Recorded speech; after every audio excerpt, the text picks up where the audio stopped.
Bismillahirrahmanirrahim. Fanatadhu mongko ngundang ing Zakaria sapa malaikatu para malaikat ai Jibril tegese Jibril. Jadi begini ya.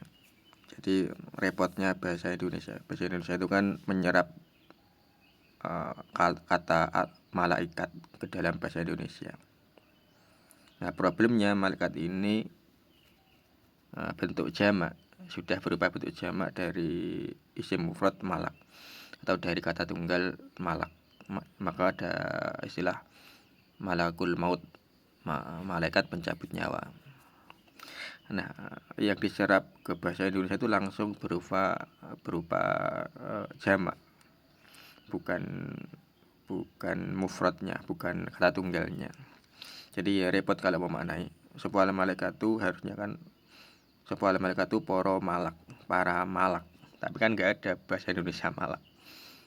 Nah, makanya para malaikat itu ya aneh ya.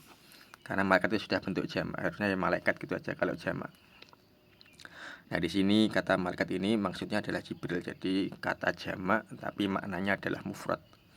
Kata jamak maknanya adalah orang tunggal, satu orang, yakni Jibril. Nah, Jibril ini malaikat ya, bukan orang. Jadi di sini penyebutan malaikat maksudnya adalah Jibril. Ini untuk bentuk penghormatan kepada malaikat Jibril ya, karena dia adalah ketuanya atau pemimpin para malaikat. Wa hale utawi Zakaria iku qaiman wong kang ngadeg yusolli hale salat sapa Zakaria fil mihrab yang dalam mihrab. Ai masjid tegese masjid. Kelawan setungune ai bi anna tegese kelawan setungune wa fikratin lan iku tetep ing dalem kira siji bil kasri kelawan diwaca kelawan kasrah.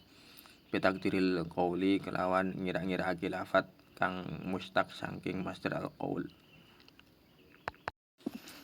Jadi pada lafat annallaha itu terjadi perbedaan qiraah. Imam Ibnu Amir dan Imam Hamzah ini membaca dengan innallaha, sedangkan imam yang lainnya membaca dengan annallaha. Annallaha kelawan setuhune Allah iku yubasyiruka bebungah sapa Allah ing sira. Mustaqilan hal diwaca abad wa mukhaffafan dan diwaca enteng. Jadi pada lafaz yubasyiruka ini juga terjadi perbedaan qiraah. Imam Hamzah dan Imam Al-Kisai membaca dengan yabsyuruka, sedangkan imam yang lainnya membaca dengan yubasyiruka. Yahya Allah paring bebungah kelawan anak kang aran Yahya. Musyaddiqan hale anak kang benerake bi kalimatin kelawan kalimat kainatin kang tetep minallah saking Allah. Ai bi Isa tegese kelawan benerake Nabi Isa. Annahu setuhune Isa iku ruhullahi nabi kang dadi rahmati Allah. Wa sumila tenarani sapa Isa bi kalimatan ing aran kalimat li annahu krana setuhune Isa iku khuliqa den ciptake sapa Isa bi kalimatin kelawan kalimat kun, nyatane kalimat kun. Wa sayyidan hale dadi panutan. Majbu'an tegese wong kang den enut ing dalem ilmu lan ibadah. Wa hasyuran lan kang akeh nyegai. Mamnuan tegese nyegah minane sae saking wong wadon. Wa nabiyanan hali dadi nabi minas solihina kang tetep saking golongane pira-pira wong kang akeh kebagusane. Ruya den riwayatake apa nau teman setuhune Yahya iku lam ya'mal orang lakoni sapa Yahya khati'atan ing keluputan. Walam yahumalan ora nyejo sapa Yahya biha kelawan khati'ah. Pemirsa yang dihormati Allah, jadi pada ayat sebelumnya diterangkan bahwa Nabi Zakaria berdoa memohon kepada Allah agar diberikan keturunan atau diberikan anak. Padahal saat itu usia Nabi Zakaria sudah tua, sudah sepuh. Dalam tafsir Sawi dikatakan ada yang mengatakan umur Nabi Zakaria ketika berdoa memohon agar diberikan keturunan itu beliau sudah berusia 80 tahun. sedangkan istrinya sudah berusia 58 tahun. Nah, ternyata doa Nabi Zakaria untuk agar diberikan keturunan itu diijabahi oleh Allah Subhanahu wa taala. Maka turunlah para malaikat. Kalau di sini ditafsiri Jibril. Namun sebagian ulama mengatakan tidak perlu tafsir Jibril, ya sudah. Ikuti aja kalimatnya, yaitu para malaikat turun memberikan kabar kepada Nabi Zakaria, di mana saat itu Nabi Zakaria sedang berdiri untuk sholat di dalam mihrab atau masjidnya. Dalam tafsir Sawi dikatakan bahwa antara doa dan ijabahnya ini ternyata berselang waktu 40 tahun. Jadi kalau waktu berdoanya itu umur 80 tahun, sedangkan diijabahi 40 tahun kemudian, berarti diijabahi pada usia Nabi Zakaria yang telah mencapai usia 120 tahun. Nah, ini pelajaran bagi kita, ya. Ini seorang nabi saja ketika berdoa tidak seketika diijabahi, tapi butuh waktu 40 tahun. Nah, ini kita ini sering berdoa, baru seminggu berdoa sudah putus asa, oh doa saya tidak diijabahi oleh Allah. Nah, ini kurang sabarnya kita ke dalam berdoa. Ini termasuk kesalahan kita yang harus kita koreksi. Nah, akhirnya turun malaikat memberikan kabar gembira kepada Nabi Zakaria bahwa Allah akan memberikan seorang keturunan yang bernama Yahya, di mana nanti dia akan menjadi nabi yang paling pertama membenarkan kalimat Allah. Kalimat Allah di sini adalah maksudnya Nabi Isa.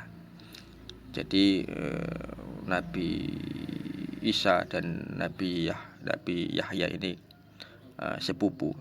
Nabi Isa ini putra Maryam, di mana Maryam ini adalah putri dari Hannah. Hannah ini adik atau saudara perempuan dari istrinya Nabi Zakaria. Jadi Maryam ini keponakan dari Nabi Zakaria, ya. Waktu hamilnya Isa dan waktu hamilnya Nabi Yahya ini bersamaan. Nama Yahya sendiri itu diharapkan dari nama Yohana. Jadi Nabi Yahya ini kan hidup di Palestina, namanya Yohana. Orang Arab menyebutnya dengan Yahya, sedangkan orang-orang Kristen dalam Bible-nya mereka menyebut dengan Yohanes. Nah, nanti Nabi Yahya ini adalah orang yang paling pertama membenarkan kepada kerasulan Nabi Isa alaihissalam.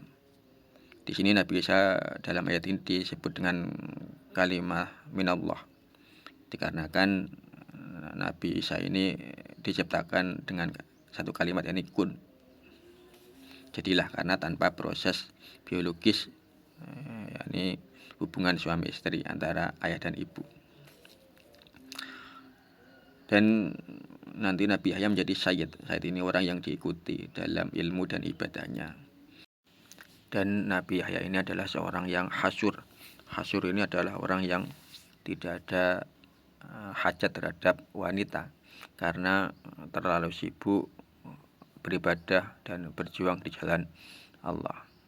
Makanya tidak heran ada sebagian ulama itu yang juga hasyur, yaitu tidak ada hajat terhadap wanita karena terlalu sibuk beribadah.